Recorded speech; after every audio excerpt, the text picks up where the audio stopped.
आमच्या खेड्यावर काय होतं, प्रत्येकाच्या घरी जावं लागत होतं आणि त्याची ती परिस्थिती पाहणं, आपण औषध दिलं ठीक आहे, पण त्याचे पैसे घेणं हे माझ्या मनाला पटत नव्हतं. मी म्हटलं याच्यापेक्षा जर आपण दुसरा कोणती नोकरी वगैरे केली तर चांगलं राहील, पण याकरता आपण काय करावं म्हणून मी एसटी महामंडळाचा मार्ग पत्करला.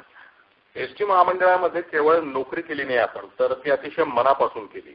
मग ते उद्घोषणा देण्याचं काम असो, त्या तिथं प्लॅटफॉर्मवरून किंवा एसटी महामंडळाचा कुठलाही कार्यक्रम असो, याच्यामध्ये आपण अतिशय तळमळीनं भाग घेतलेला आहे. भांडारकरजी, याचं कारण काय सांगाल?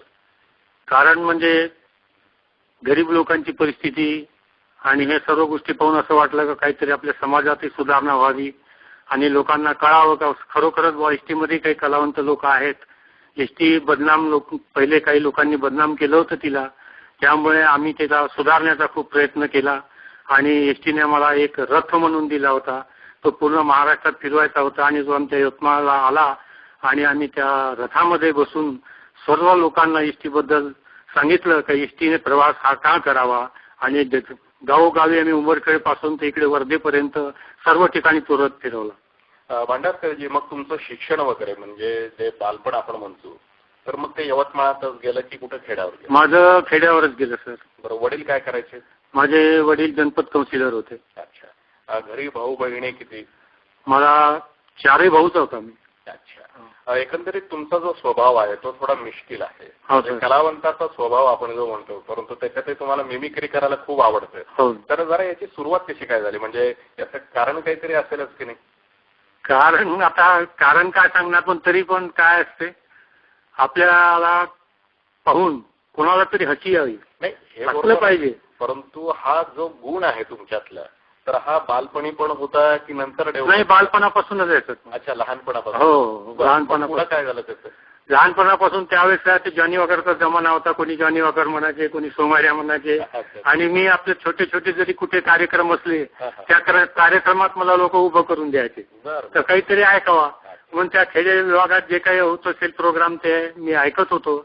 आणि यवतमाळला आल्यानंतर तर मग प्रश्नच नाही. यवतमाळला काही थोडे नाटकं होते, काही ऑर्केस्ट्रावाले होते, तर त्यांनी मला घेऊन मग ऑर्केस्ट्रात, तर लोक विचारत होते त्या ऑर्केस्ट्रात भांडारकर आहे का? हो, भांडारकर असेल तर मग आम्ही तुमचा प्रोग्राम घेतो. त्यामुळे ऑर्केस्ट्रावाल्यांनी मला जास्त जोर दिला का यांना घेतलंच पाहिजे बा आपण, यांना नाही घेतलं तर मग प्रोग्राम घेणार नाही लोक जास्त. तर त्यामुळे मग मिमिक्रीच्या मागे मी लागलो आणि मिमिक्री करायला सुरुवात केली. तर भांडारकरजी, जरा एक मिमिक्रीतला एक पैलू आमच्या श्रोत्यांना ऐकवा ना जरा.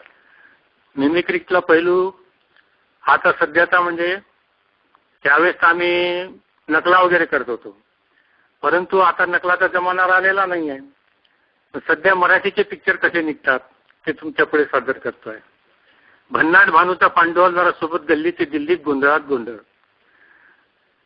बहकलेल्या ब्रह्मचाराला फटाकडी भेटली, झटपट करू दे खटपट. राजकारण हीच खरी दौलत. कोणी ऐके वेळेत नागोबा, कोणी भुजंग, कोणी चोरावर मोर. सोंगाड्या म्हणा की थापड्या, पण सिंहासन मात्र सोडित नाही. हऱ्या नाऱ्या जिंदाबाद, भैरू पैलवान की जय. सासूर वाशिन म्हणते सुनबाई उटी भरून जा, पण अशी असते जावयाची जात. सुशीलाबाई म्हणते ह्योच नवरा पाहिजे. शिकलेली बायको म्हणते असला नवरा नको ग बाई, बिनकामाचा नवरा. कारण की आंधळा मारतो डोळा म्हणून कराव तसं भराव. आजकाल एकटा जीव सदाशिव काही दिसत नाही, पाहुणी सोबत असते. म्हणून नाव मोठं लक्षण खोटं नको, आपल्याला बोट लावीन तिथं गुदगुल्या. माणूस की असेल तुमचं आमचं जमलं, नाहीतर राम राम गंगाराम. अशी आपली तिखट मिरची घाटावरची. मोसंबी नारंगी सारखं हलाहल पिल्यावर आता कसं वाटतंय. तुमची खुशी हाच आमचा सौदा. उमरच्यावर भाग्यानं पांडोबा पोरगी फसली, आता 2 बायकां फजिती आहे का. इथं आली लहर म्हणून केला कहर. सांगते का गुपचूप गुपचूप नवरी मिळे नवऱ्याला. लेक चालली सासरला म्हणून हेच माझं माहेर. आता आला मुंबईचा फौजदार, मुका घ्या मुका होऊ द्या धूमधडाका. वा वा, क्या बात आहे, क्या बात आहे. तर भांडारकरजी, आता तुमचं तर हे वैशिष्ट्यच आहे